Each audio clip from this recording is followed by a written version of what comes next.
গেল বছরের জুনে ইসরায়েলের সাথে মিলে ইরানে হামলা চালালেও সেখানে কাঙ্ক্ষিত সুবিধা করতে পারেনি যুক্তরাষ্ট্র। বরং ইরানের প্রতিউত্তরে ইসরায়েলের রাজধানী তেল আবিব এবং বন্দরনগরী হাইফার 1/3 বিধ্বস্ত হয়। পাশাপাশি কাতারে অবস্থিত যুক্তরাষ্ট্রের আল উদেইদ এয়ারবেজে কয়েক বিলিয়ন ডলারের এয়ার ট্রাফিক কন্ট্রোল এটিসি উড়ে যায় ইরানি মিসাইলে। এই এটিসি ছিল মধ্যপ্রাচ্যে যুদ্ধ পরিচালনার প্রধান কমান্ড সেন্টার।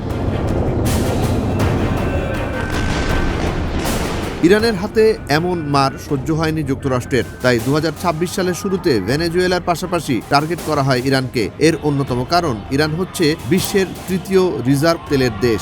এবার ইরানে সরাসরি হামলা না চালিয়ে উস্কে দেয়া হয় ইসলামী বিপ্লব এবং সরকার বিরোধী বিক্ষোভ। দ্রব্যমূল্য বৃদ্ধির অজুহাতে বিভিন্ন স্থানে অনেকটা গায়ে পড়ে সহিংসতা ছড়ায় ইরানের বিক্ষোভকারীরা। তাদের স্লোগান ছিল পলাতক রেজা শাহের পক্ষে।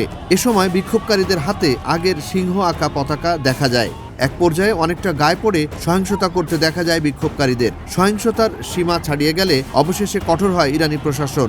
একদিনে নিয়ন্ত্রণে আসে সরকার বিরোধী বিক্ষোভ। ইসলামী প্রজাতন্ত্র ইরানের সর্বোচ্চ নেতা আয়াতুল্লাহ আলী খামেনির বিশেষ নিরাপত্তা দূত আলী লারিজানি জানান, বিক্ষোভকারীদের বড় একটি অংশ বিদেশি গোয়েন্দা সংস্থার সাথে যুক্ত এবং একটি বিশেষ মিশনে বিক্ষোভে এসেছিল। 3 জানুয়ারি শনিবার ইরানের সর্বোচ্চ নেতা আয়াতুল্লাহ সৈয়দ আলী খামেনি মতবিনিময় করেন জনগণের সাথে। তিনি বলেন, প্রতিবাদ ঠিক আছে, তবে প্রতিবাদ ও বিশৃঙ্খলা এক নয়। সরকারকে প্রতিবাদকারীদের সঙ্গে কথা বলতে হবে, কিন্তু বিশৃঙ্খলাকারীদের সঙ্গে কথা বলে কোনো লাভ হবে না, বরং তাদেরকে সঠিক জায়গায় বসিয়ে দিতে হবে। সৈয়দ আলী খামেনাই ব্যবসায়ীদের সাম্প্রতিক সমাবেশের প্রতি ইঙ্গিত করে বলেন, জাতীয় মুদ্রার মান কমে যাওয়ার বিরুদ্ধে ব্যবসায়ীদের প্রতিবাদে দোষ নেই এবং এই অধিকার তাদের আছে। তবে শত্রুদের ভাড়া করা কিছু লোক ব্যবসায়ীদের মিছিলের পেছনে অবস্থান নিয়ে ইরান ও ইসলামের বিরুদ্ধে স্লোগান দেবে, তা গ্রহণযোগ্য নয়। তিনি আরও বলেন, শত্রুর ষড়যন্ত্র সম্পর্কে আমাদের সচেতন থাকতে হবে, কারণ সে কখনো শান্ত থাকবে না এবং প্রতিটি সুযোগের অপব্যবহার করবে। আমরা শত্রুর কাছে আত্মসমর্পণ করব না এবং আল্লাহর উপর আস্থা ও জনগণের সহযোগিতায় শত্রুকে পরাজিত করব। ইরানের সর্বোচ্চ নেতা বলেন, বিক্ষোভ দাঙ্গা থেকে আলাদা। আমরা বিক্ষোভকারীদের সাথে সংলাপে অংশ নেব, তবে আমরা দাঙ্গাবাজদের তাদের জায়গায় ফিরিয়ে আনব।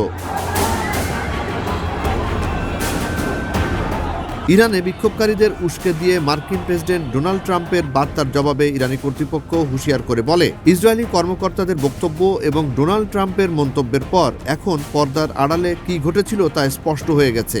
আমরা প্রতিবাদরত দোকানদারদের অবস্থান ও বিশৃঙ্খলা সৃষ্টিকারী কিছু পক্ষের কার্যকলাপের মধ্যে স্পষ্ট পার্থক্য লক্ষ্য করি। ট্রাম্পের জানা উচিত, এই অভ্যন্তরীণ বিষয়ে যুক্তরাষ্ট্রের হস্তক্ষেপ মানে পুরো অঞ্চলকে অস্থিতিশীল করে তোলা এবং আমেরিকার নিজস্ব স্বার্থ ধ্বংসের দিকে ঠেলে দেয়া।